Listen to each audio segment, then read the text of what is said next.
부활절 날 예수 그리스도께서 처음 부활하신 그 부활의 그 아침에 제자들에게 찾아가셔서 제일 먼저 하신 말씀이 있습니다. 그 말씀이 뭐예요? 너희에게 평강이 있을지어다, 그 말씀이었어요. 부활의 주님께서 전해주시는 첫 번째 메시지는 평강이 있을지어다입니다. 여러분, 예수 그리스도께서 고난을 당하시고 그리고 많은 고난과 고초와 그리고 아픔과 저주와 심판을 담당하신 이유는 단 한 가지입니다. 우리에게 평강을 주시기 위해서. 그래서 부활하신 주님께서 제일 먼저 부활하신 주님의 입술을 통해서 증거하신 말씀이 평강이 너희에게 있을지어다 하시는 것이에요.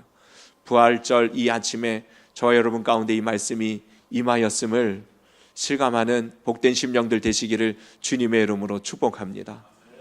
우리의 삶의 환경이 달라졌기 때문이 아니에요. 우리의 영혼 안에 예수 그리스도 그분이 함께 하심으로 부활의 소망, 평강의 은혜와 축복이 임하였을 뿐인 것입니다. 여전히 그들은 두려움 가운데 있었습니다. 문을 닫아놓고 숨어 있는 상황 가운데서 주님은 선포하신 것이에요. 너희에게 평강이 있을지어다. 여러분, 우리의 상황이, 우리의 삶이 우리를 우겨싸할지라도, 우리를 꼭꼭 숨어 지낼 수밖에 없는, 닫아버릴 수밖에 없는 상황 가운데 우리를 내몰지라도, 여러분, 그 가운데 찾아오시는 부활의 주님을 만난다면 그 주님이 주시는 이 평강의 은혜가 임하게 되어짐을 믿습니다. 저는 오늘 부활주의를 맞이한 저 여러분들의 삶 안에 비록 우리의 삶이 여전히 닫혀 있을지라도 찾아오신 주님으로 말미암아 평강의 은혜가 회복되기를 주님의 이름으로 축원합니다. 그리고는 주님께서 말씀하신 것이 무엇이냐면 성령을 받으라, 그렇게 말씀하셨어요. 뭘 받으라고요? 성령 받는 것. 여러분, 주님께서 우리들에게 평강의 축복을 주셨는데 그 평강의 축복은 어떻게 누릴 수 있게 되어지냐면, 그래, 주님은 나의 소망이시지, 이제는 어떤 상황 가운데서도 내가 두려워하지 말아야지, 평안해야지, 마음을 다잡아야지. 여러분, 그런다고 우리의 마음이 다잡히는 게 아니에요. 소망을 가져야 된다고 마음으로 되새긴들 내 안에 소망이 생기는 것이 아닙니다. 여러분, 우리의 마음은 우리도 어찌할 수 없는 것인 것을 우리는 살아오면서 부단히 경험한 것 아니겠습니까? 우리의 마음조차도 우리가 어찌할 수 없고 우리의 환경도 우리가 어찌할 수 없는 그 모든 상황들 속에 매여 있었던 우리의 삶에 주님은 진정한 평강으로 자유함으로 오셨을 때에 이 모든 것을 가능케 하시는 분이 바로 성령님이신 줄로 믿습니다. 그래서 주님께서 말씀하시는 거예요. 평강이 있을지어다, 축복의 말씀을 주시면서 그 평강의 복을 누릴 수 있는 비결은 성령 받는 것입니다. 성령의 충만한 은혜를 덧입는 순간, 그 성령님이 우리의 마음과 생각을 다스려 주시는 순간 우리에게는요 평강이 임하게 되어지는 거예요. 두려움 가운데 낙심하고 염려와 근심 가운데 어찌할 바 모르는 그런 상황 속에서도 여러분, 찬송을 드릴 수 있고 감사의 고백을 하나님 앞에 올릴 수 있는 그 마음의 변화는 성령님께서 우리의 마음에 주인 되어 주시고 주장해 주시는 은혜를 통해서 경험하게 되어지는 것입니다. 그러므로 예수님을 믿는다고 했었을 때에 성령님이 저와 여러분 가운데 임하셔서 역사하심을 실감하는 것만큼 기쁘고 복된 삶은 없는 줄로 믿습니다. 평강이 있을지어다 하시고는 주님은 성령 받으라 하십니다. 근데 특별한 행동을 하시죠. 거기 성경에 보면 성령을 받으라 하시기 전에 주님께서 행하셨던 모습이 있어요. 그게 뭐예요? 22절에 이 말씀을 하시고 그들을 향하사 무엇을 내쉬며? 숨을 내쉬며 그랬어요. 여러분, 숨을 내쉬면서 성령 받으라 이렇게 주님께서 제자들에게 말씀하셨습니다. 그래서 일부 옛날에 부흥 강사 목사님들이 이 말씀을 가지고는 부흥회 할 때마다 그랬어요.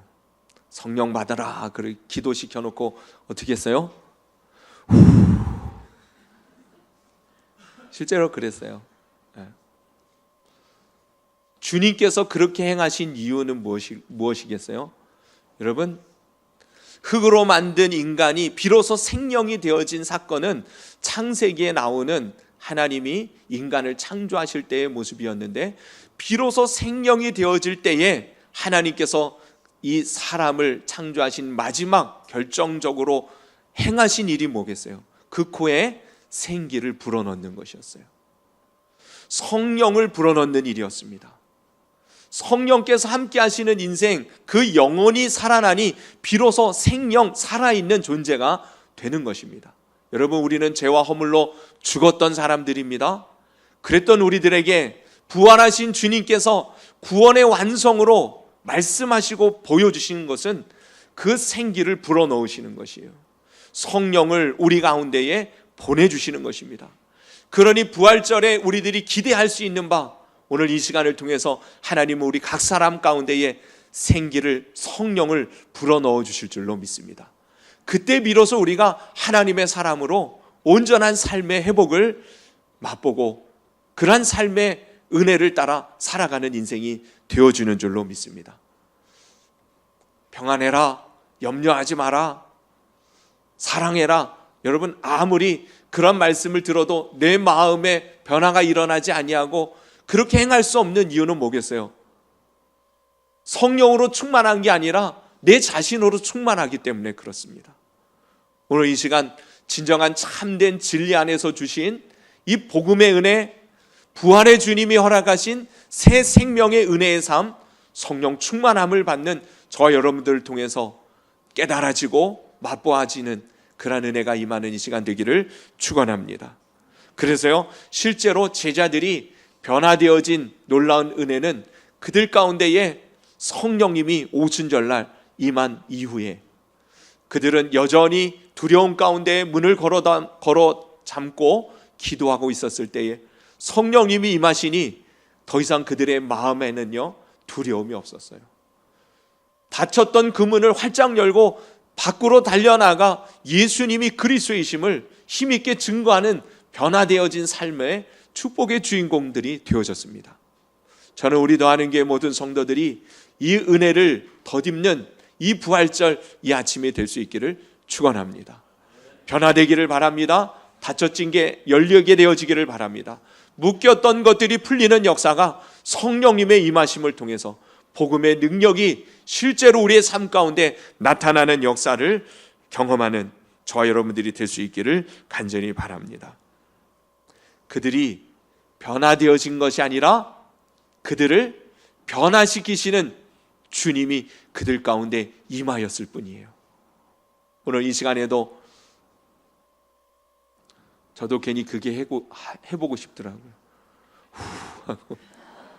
여러분, 성령 받으시기 바랍니다. 내 안에 나로 채워지면 나는 연약하고 부족하기 짝이 없잖아요. 또 내 마음, 상한 마음, 어두운 감정들은 내가 떨쳐버릴 수 없는 것입니다. 그런데요, 신기하고 놀라운 것은 성령님이 임하시면 하나님의 생명의 빛이, 자유와 평강과 소망의 은혜가 우리의 마음과 생각을 지키십니다. 다스리십니다. 그때 비로소 우리는 새 삶을 맛보기 시작하는 것이에요. 부활의 큰 축복으로 주시는 성령의 은혜와 은사가 충만한 임재하심이 저와 여러분 가운데 임하는 이 시간 되기를 간절히 바랍니다. 그리고요, 이어서 우리가 성만찬 예식을 함께 나누게 될 텐데, 바로 그 순간에도 하나님의 영이 우리 가운데 임재하사 우리의 육체 안에 역사하시는 하나님의 은혜를 맛보게 해주실 줄로 믿습니다. 기도드리겠습니다. 이 시간 주신 말씀을 붙들고 주님 앞에 감사함으로 먼저 나가십시다. 죽었던 우리를 살리셨을 뿐만 아니라 그냥 살아있는 존재가 된 게 아니라 이제는 평안을 누리는 존재, 하나님의 영광을 바라는 존재, 우리를 그렇게 예수 그리스도의 부활의 능력으로 우리를 그렇게 건져주셨음을 감사하며 나가십시다. 그리고 믿음으로 고백하십시다. 성령님으로 이 시간 우리 가운데 임하시고 평강의 은혜로 우리의 마음을, 우리의 생각을, 우리의 육체도 주님 다스려 주옵소서. 이 시간 각자 하나님 앞에 기도하며 나가시기 바랍니다. 기도드리겠습니다.